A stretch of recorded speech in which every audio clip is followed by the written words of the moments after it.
Flight MH370 इतिहास की एक डरावनी और दिल दहला देने वाली घटना है। इसमें यात्रियों से भरा जहाज अचानक से गायब हो जाता है। क्या ये प्लाने कभी मिल पाया? क्या इसके अंदर बैठे यात्रियों की जान बच पाई? नमस्कार दोस्तों, मैं हूं AG।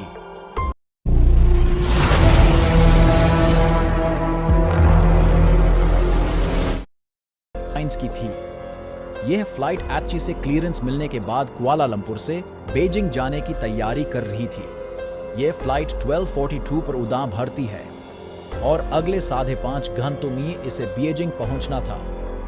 इस प्लेन में कुल 229 लोग सवार थे, जिसमें से 227 पैसेंजर्स और 12 क्रू मेंबर्स थे। इस फ्लाइट के पायलट जहारिए अहमद शाह उड़ा रहे थे। उन्हें 33 साल का फ्लाइंग एक्सपीरियंस था और भी को पायलट उन्हें भी 7 साल का एक्सपीरियंस था। उड़ान के करीब 25 मिनट बाद यह प्लान मलेशियन कोस्ट लाइन को पार करके साउथ चाइना सी में पहुंच जाता है। इस वक्त ये प्लान 35,000 फीट के ऑल्टीट्यूड पर उड़ रहा था। करीब 10 मिनटों के बाद ये फ्लाइट इसमीन पहुंच जाती है। इसके बाद Kuala Lumpur air traffic controller pilot को होचिमिन ATC से संपर्क करने के लिए खती है। इसके 2 मिनट बाद यह फ्लाइट कुआलालंपुर ATC की रडार से गायब हो जाती है, जो कि एक नॉर्मल बात थी। लेकिन यह फ्लाइट रहस्यमय तरीके से हो ची मिन की रडार से भी गायब हो जाती है। इसके बाद हो ची मिन ATC पायलट से कांटेक्ट करने की कोशिश करता है, लेकिन फ्लाइट से पायलट्स का कोई रिप्लाई नहीं आता। ऐसा होने पर ATC को लगता है कि फ्लाइट के ट्रांसपाउंडर में खराबी आगी होगी, इसीलिए फ्लाइट ट्रैक नहीं अपाक नहीं हो पा रही। ATC फ्लाइट के पायलट से कांटेक्ट करने की बहुत ट्राई करता है, लेकिन फ्लाइट के पायलट्स की साइड से कोई रिस्पांस नहीं आता। तो ATC को लगता है कि फ्लाइट के कम्युनिकेशन सिस्टम में खराबी आगी होगी। अगले दिन सुबह 6:30 बजे इस फ्लाइट को लैंड हो जाना चाहिए था, लेकिन ये फ्लाइट तो वहां पहुंची ही नहीं। तुरंत एक सर्च ऑपरेशन शुरू किया जाता है। यह सर्च ऑपरेशन इतना बड़ा था कि इसमें 7 देशों ने अपने एयरक्राफ्ट और शिप्स शामिल किए थे। 3 दिन तक ढूंढने के बाद भी फ्लाइट का कोई सुराग नहीं मिलता। लेकिन एक्सीडेंट से 3 दिन बाद यानी 12 अप्रैल इस फ्लाइट के बारे में एक नई बात पता चलती है। दरअसल यह फ्लाइट सिविलियन रेडार से तो गायब होगी थी, पर एक मिलिट्री रेडार फ्लाइट को ट्रैक कर रही थी। डेटा के अनुसार यह फ्लाइट इगारी वे पॉइंट से शार्प यू टर्न लेती है। यह फ्लाइट पेनंग के ऊपर से एक शार्प राइट टर्न लेती है और मलक्का स्ट्रेट से होते हुए यह फ्लाइट इंडियन ओशन में आगे बढ़ रही थी। करीब रात को 2:22 पर यह फ्लाइट मिलिट्री रेडार पहुंच से भी दूर निकल जाती है। यानी इस फ्लाइट को जहां पर धुंधा जैसा रहा था, फ्लाइट तो वहां पर थी ही नहीं। इसके कुछ दिन बाद एक नई बात पता चलती है। दरअसल यह फ्लाइट बार-बार EK सैटेलाइट से कांटेक्ट करने की कोशिश कर रही थी। यानी यह फ्लाइट बार-बार एक सैटेलाइट में लॉगिन होने की कोशिश कर रही थी, लेकिन समस्या यह थी कि यह फ्लाइट लॉगिन नहीं हो पाई थी, जिस वजह से इस फ्लाइट की लोकेशन का कोई डाटा सैटेलाइट में नहीं था। लेकिन साइंटिस्ट्स ने इस समस्या का भी सॉल्यूशन खोज निकाला। उन्होंने सोचा कि क्यों ना इस चीज का इस्तेमाल फ्लाइट की अप्रॉक्सीमेट लोकेशन का पता लगाने के लिए किया जाए। उन्होंने सोचा कि जब प्लेन ने सैटेलाइट से कांटेक्ट करने की कोशिश की होगी, उस व्यक्ति सैटेलाइट एक एंगल बनाकर अपना एंटेना फ्लाइट की तरफ मोड़ा होगा। फ्लाइट ने जो एंगल बनाया होगा, उस एंगल के जरिए हम या फ्लाइट की अप्रॉक्सीमेट लोकेशन पता कर सकते हैं। इस फ्लाइट ने 60 बार सैटेलाइट से कम्युनिकेट करने की कोशिश की थी, जिस वजह से 7 अलग-अलग आर्क्स कैलकुलेशंस में निकल कर आए।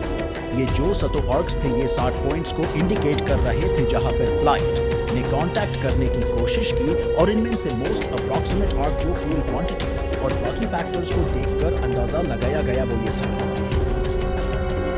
इसके बाद कई सारे सर्च ऑपरेशंस किए जाते हैं और 7th आर्क मेन जहाज को खोजने की कोशिश की जाती है।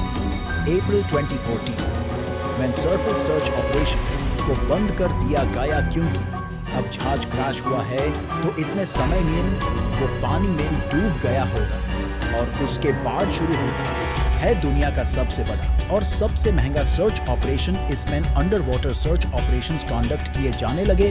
पानी के अंदर खोजा जाने लगा कि आखिर है कहां है ये जहाज। कई दिन, महीने, इवन सालों तक ये सर्च ऑपरेशन चलता है। 3 साल बाद इस सर्च ऑपरेशन का खर्चा $160 मिलियन आया और उसके बाद ऑपरेशन को बंद कर दिया गया। करीब 1 साल बाद इस प्लेन का एक part island of reunion main Madagascar के पास आ जाता है। 12 साल या पार्ट प्लेन का राइट विंग का फ्लैपरोन था .2018 मेन ओशन इन्फिनिटी नाम की एक कंपनी ने मलेशियन गवर्नमेंट के साथ एक कॉन्ट्रैक्ट साइन किया। इस कॉन्ट्रैक्ट के अनुसार ओशन इन्फिनिटी कहती है कि अगर वह फ्लाइट MH370 को नहीं खोज पाए तो वह पैसा भी ही नहीं लेंगे, यानी नो फाइंड नो फीस। वह अपने एडवांस टेक्नोलॉजी वाले अंडर वाटर सर्च व्हीकल्स को पानी के नीचे भेजकर समुद्र की मैपिंग करने लगे, जिसे पता चलता है कि समुद्र के नीचे बहुत सारे अंडर वाटर वोल्केनोज थे। लेकिन अनफॉर्चुनेटली इतनी एडवांस टेक्नोलॉजी के होने के बावजूद फ्लाइट MH370 का कोई पता नहीं चलता। इसी बीच मलेशियन पुलिस ने अपनी अलग इन्वेस्टिगेशन चालू कर दी। उन्होंने सोचा कि क्यों ना प्लेन में बैठे हुए पैसेंजर्स और पायलट का बैकग्राउंड चेक किया जाए। अब पहली थ्योरी जो निकल कर आई वो थी कि फ्लाइट के पायलट ज़ाहरी अहमद शाह सुइसाइड करना चाहते थे और इस थ्योरी को बहुत सारे रीजन सपोर्ट करते थे। उनमें से एक रीजन ये था कि ज़ाहरी अहमद शाह के घर पर एक फ्लाइट सिम्युलेटर था जिसमें जो फ्लाइट का पाथ सेव था वो एक्सीडेंट वाले पाथ से मैच करता था। ऑटो पायलट कभी भी इतना शार्प टर्न नहीं ले सकता है, इसीलिए ये बात तो कंफर्म है कि पायलट ने ही वो टर्न लिया। लेकिन उसके बाद ट्रांसपाउंडर को मैन्युअली ऑफ कर दिया ताकि कोई भी उस फ्लाइट को ट्रैक न कर सके। इसके बाद वो पेनांग शहर के ऊपर से निकलता है ताकि वह दोनों ATC रेडर से बच सके और फिर एक शार्प राइट टर्न लेकर इंडियन ओशन की तरफ चल देता है। अब आप लोग सोच रहे होंगे कि जब पायलट ने ऐसा करने की कोशिश की होगी तब क्या को पायलट ने उन्हें रोका नहीं होगा? तो इसका जवाब है कि जब फ्लाइट अपनी निर्धारित हाइट तक पहुंच जाता है तब पायलट्स के पास ज्यादा कुछ करने का नहीं होता। तब पायलट ने को पायलट को किसी भी बहाने से बाहर भेजा होगा और इसी समय जब को पायलट बाहर गया होगा तब पायलट ने कॉकपिट का दरवाजा बंद कर दिया होगा और कॉकपिट का दरवाजा इतना ज्यादा मजबूत होता है कि उसे सिर्फ अंदर से खोला जा सकता है। ऊपर से ये रात का समय था और सारे पैसेंजर सो रहे होंगे और तब पायलट ने टर्न लिया तो किसी को पता भी नहीं चला होगा। लेकिन पायलट ये जानता था कि जल्दी ही सबको पता चल जाएगा और को पायलट उसके रास्ते का कांटा बन जाएगा। इसलिए पैसेंजर्स के साथ साथ को पायलट को चुप करने के लिए पायलट ने कॉकपिट में बैठे बैठे एरोप्लेन के अंदर डिकम्प्रेशन कर दिया होगा, जिससे फ्लाइट में ऑक्सीजन मास्क लटकने लगे होंगे। लेकिन वह भी सिर्फ 15 से 20 मिनट तक की ऑक्सीजन सप्लाई कर सकते हैं। इसके बाद सारे लोग मर गए होंगे, लेकिन पायलट के पास 27 घंटे की ऑक्सीजन थी। इसीलिए उस फ्लाइट में उस वक्त पायलट को छोड़कर कोई भी जिंदा नहीं बचा होगा। दूसरा रीजन ये है, ट्रांसपाउंडर इस तरह से बंद नहीं पड़ता। ऐसा सिर्फ तभी हो सकता है जब या फिर तो ट्रांसपाउंडर को बंद किया जाए या फिर प्लेन में इलेक्ट्रिक फेलियर हो जाए। और पायलट ने ट्रांसपाउंडर को बंद किया इसका पता रेडर से चल गया, क्योंकि जब पायलट ने ट्रांसपाउंडर की नॉब को ऑफ पोजीशन में ले जाने के लिए जल्दी जल्दी बहुत सारे मोड्स में स्विच किया, जिसे रेडर ने कैप्चर कर लिया। इसका मतलब है कि पायलट ने जानबूझकर ट्रांसपाउंडर को ऑफ किया ताकि ATC उस प्लेन को ट्रेस ही ना कर पाए। दरअसल ये प्लेन एक सैटेलाइट भी कनेक्टेड था। प्लेन के अंदर ACRS सिस्टम होता है जो प्लेन की जानकारी सैटेलाइट को भेजता है और ये प्लेन भी सैटकॉम से कनेक्टेड था और ये इस प्लेन की काफी जानकारी सैटेलाइट को भेज रहा था। इसका वर्किंग प्रोसेस कुछ इस तरह है कि नीचे ग्राउंड स्टेशन से एक सिग्नल प्लेन के ACRS में आता है और ACRS इस सिग्नल को सैटेलाइट को भेज देता है और इस तरह प्लेन का डेटा सैटेलाइट को मिल जाता है। लेकिन अगर ACRS को ऑफ कर दिया जाए तो ग्राउंड स्टेशन से प्लेन तक सिग्नल पहुंचेगा तो सही, लेकिन ATC को पता चल जाएगा कि ACRS को ऑफ किया गया है।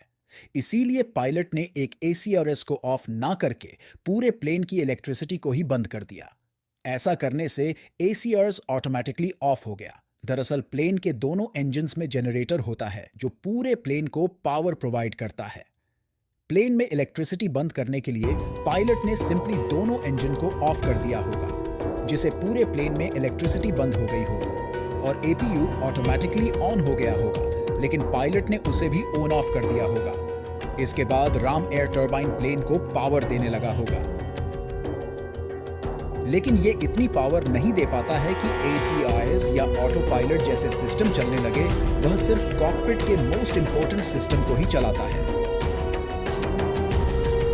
जैसा कि मिलिट्री रडार के डेटा को देखकर पता लगाया जा सकता है कि पिनांग के ऊपर से गुजरने के बाद यह फ्लाइट काफी ज्यादा जिग-जैग मोशन में आगे बढ़ने लगी। ऐसा इसीलिए हो रहा था क्योंकि इलेक्ट्रिसिटी ना होने से ऑटो पायलट काम नहीं कर रहा था। इसीलिए पायलट फ्लाइट को मैन्युअली कंट्रोल कर रहे थे। अब आप लोग सोच रहे होंगे कि भाई ऐसा भी तो हो सकता है कि प्लेन के इंजन्स खराब हो गए हों। तो इसका जवाब यह है कि ऐसा होने के चांस न के बराबर है, क्योंकि किसी प्लेन में एक साथ दोनों इंजन्स खराब हो गए और प्लेन के engine time to time plane की कंपनी को डेटा भेजते रहते हैं कि इनकी परफॉर्मेंस कैसी है, और इस डेटा के अनुसार इंजन में कोई खराबी नहीं थी। दोनों इंजन्स 100% वर्किंग कंडीशन में थे। यह सारी बातें फ्लाइट के कैप्टन इस घटना का जिम्मेदार बताती हैं। हालांकि ये सिर्फ संभावनाएं हैं। फ्लाइट के कैप्टन के खिलाफ कोई पुख्ता सबूत नहीं है। लेकिन यह घटना आखिर कैसे हुई और ये प्लेन आज कहां है, इसके बारे में कोई नहीं जानता। हालांकि कुछ अप्रॉक्सिमेशंस लगाए गए, लेकिन फिर भी आज तक इस प्लेन को नहीं खोजा जा सका है। यह प्लेन दुर्घटना आज भी एक राज है जिसे कोई पता नहीं कर रहा।